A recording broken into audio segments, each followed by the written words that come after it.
Bienvenue dans cette nouvelle capsule Être dans le partage. Alors, encore un thème intéressant, le partage. Nous allons commencer par un constat.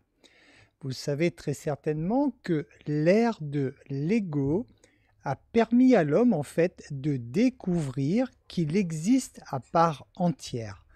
L'ego, c'est le moi-je qui permet de prendre conscience que j'existe à part entière, que je suis effectivement un être doté de capacités de choisir, de capacités d'adaptation et de choix qui me concernent. Donc ça, c'est l'ère de l'ego, c'est, on va dire, depuis quasiment la création de l'homme, c'est une ère qui s'est donc développée pour que l'être humain prenne conscience qu'il existe à part entière.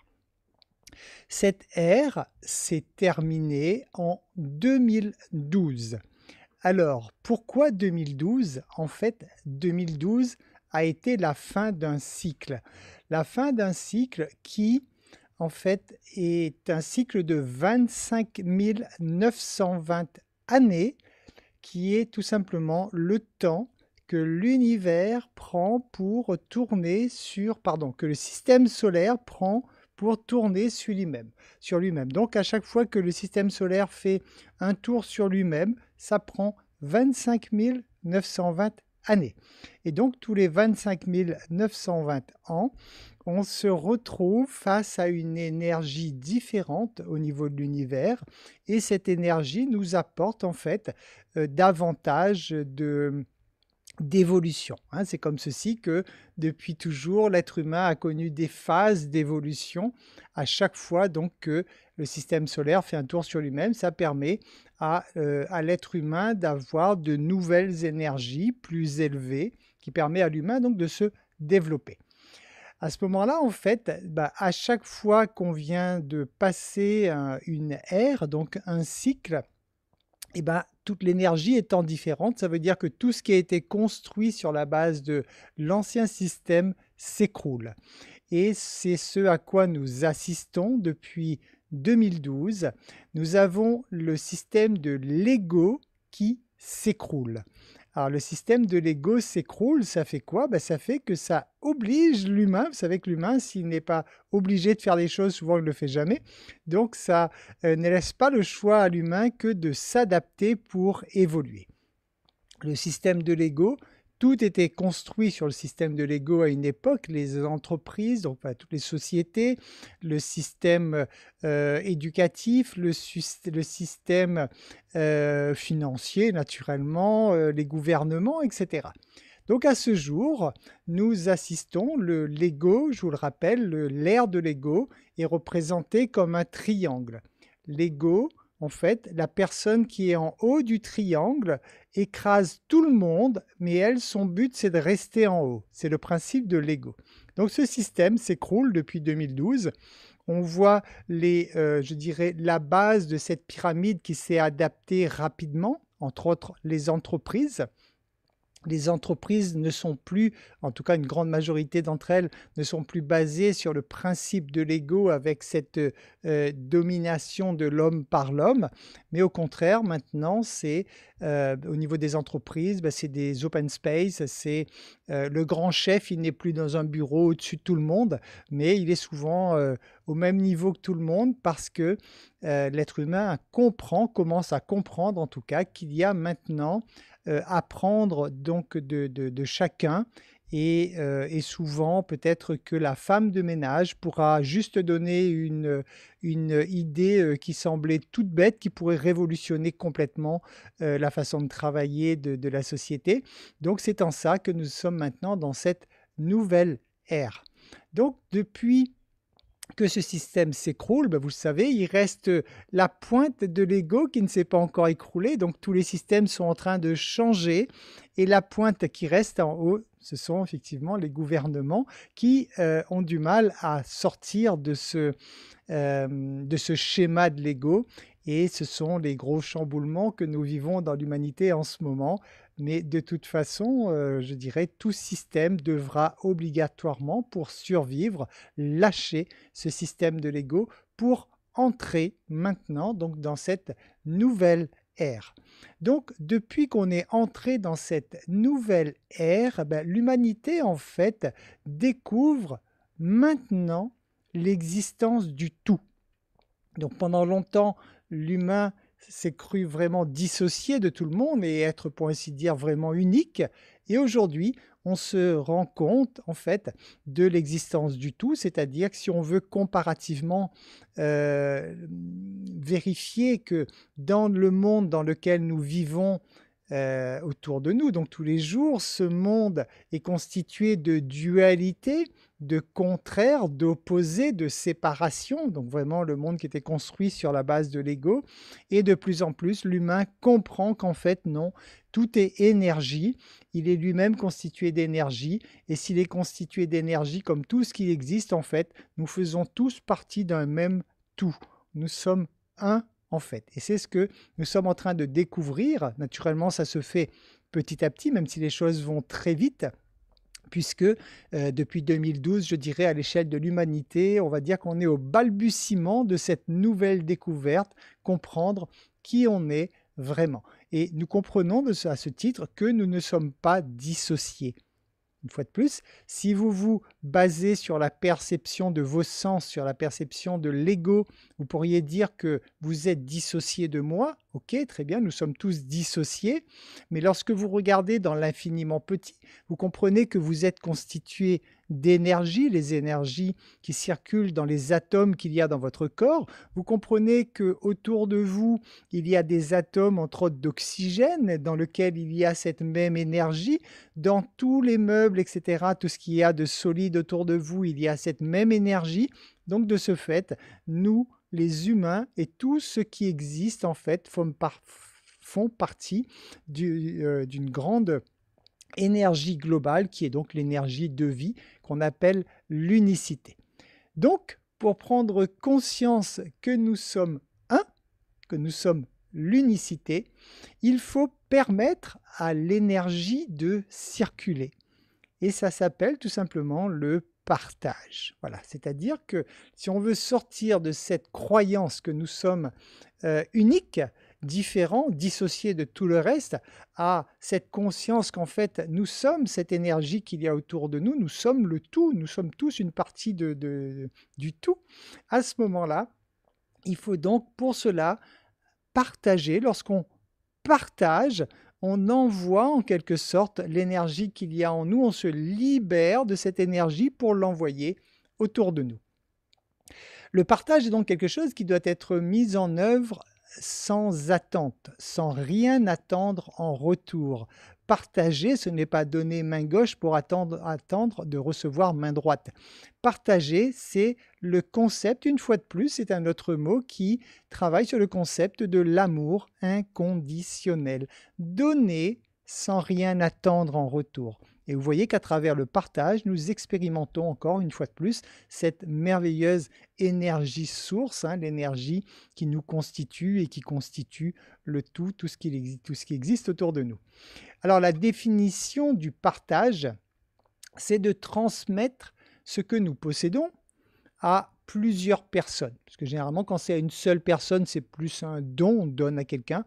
Et partager, c'est prendre ce qu'on a et donc le donner à beaucoup de personnes. C'est le principe du partage. Et vous comprenez qu'en faisant cela, nous enlevons donc des parties dont on se croyait possesseur. L'ego se croyait posséder cette chose. Lorsqu'on donne, donc lorsqu'on partage cela à tout le monde, automatiquement, on s'ouvre dans ce champ d'énergie unifiée. Le partage est donc l'opposé de la jalousie.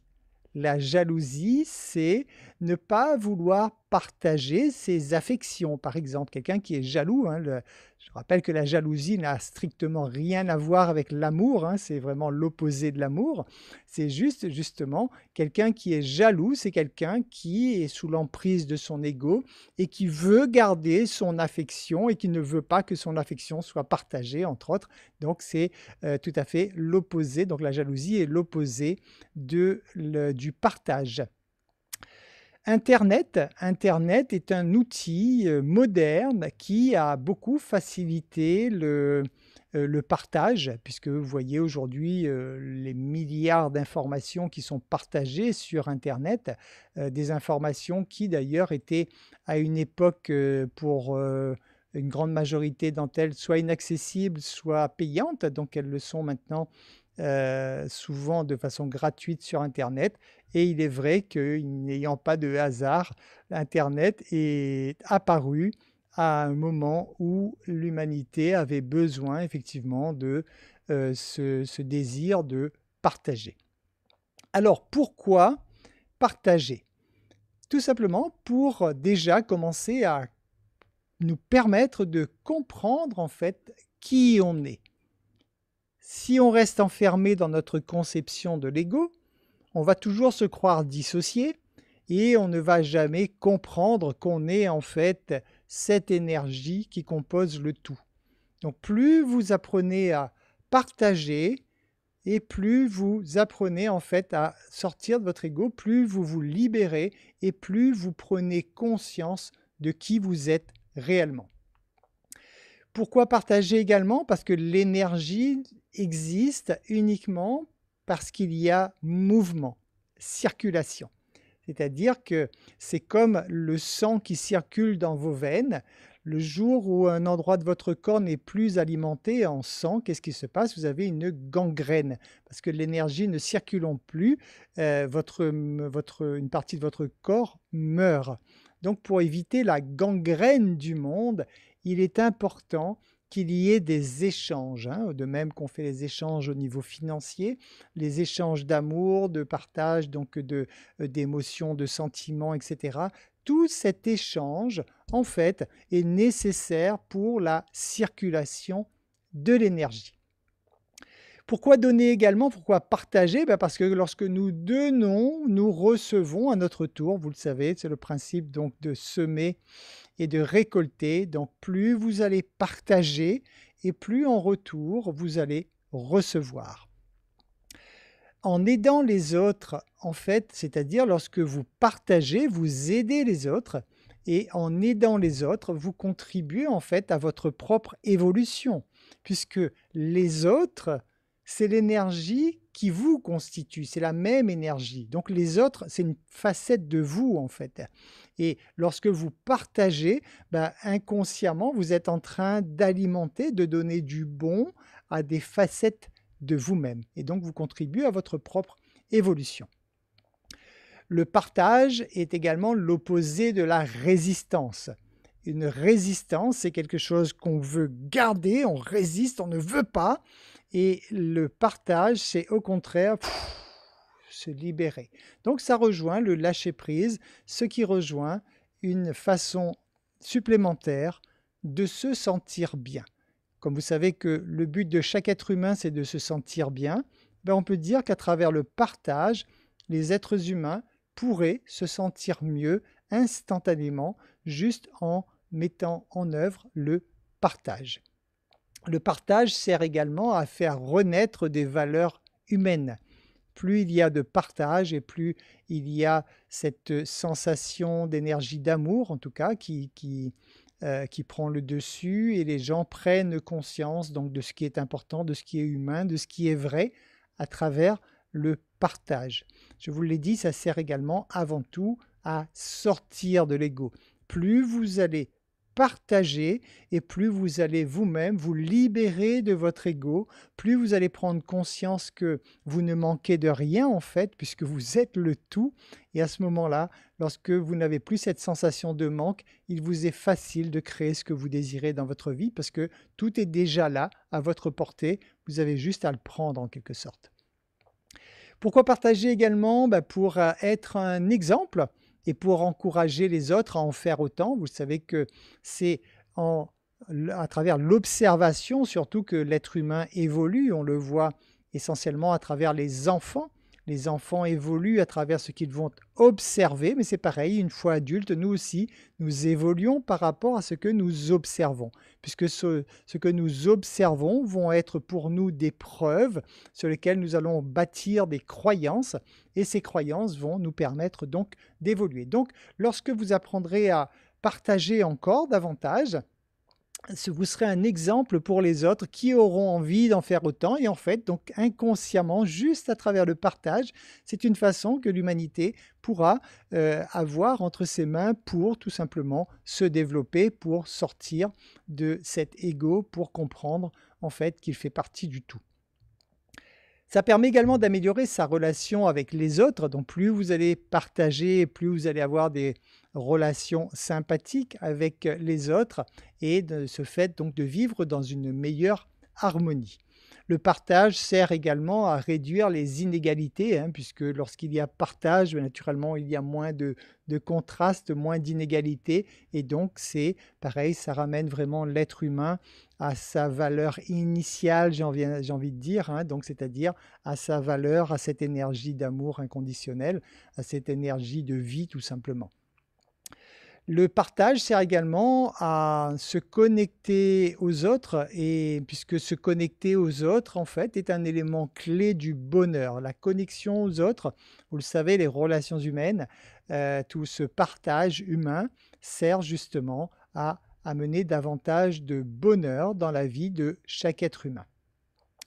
Le partage, pourquoi, partager également? Bah, pour renforcer la foi. Lorsqu'on partage, en fait, c'est que, nous dépassons nos peurs. Celui qui ne veut pas partager est souvent animé par une émotion de peur. Elle a peur de ne plus en avoir, elle a peur, de manquer et elle ne veut pas, partager, elle veut garder pour elle. Alors que juste le fait de partager, ça montre tout simplement que nous sortons de cette peur en nous disant que: «Mais je peux partager puisque je sais de toute façon que ceci me reviendra, sous une autre forme, ça me reviendra. Donc de toute façon, comme je fais partie du tout, je ne peux manquer de rien» et juste ce partage va donc renforcer votre foi en vous-même, votre foi, dans lequel vous êtes effectivement un être capable de tout créer.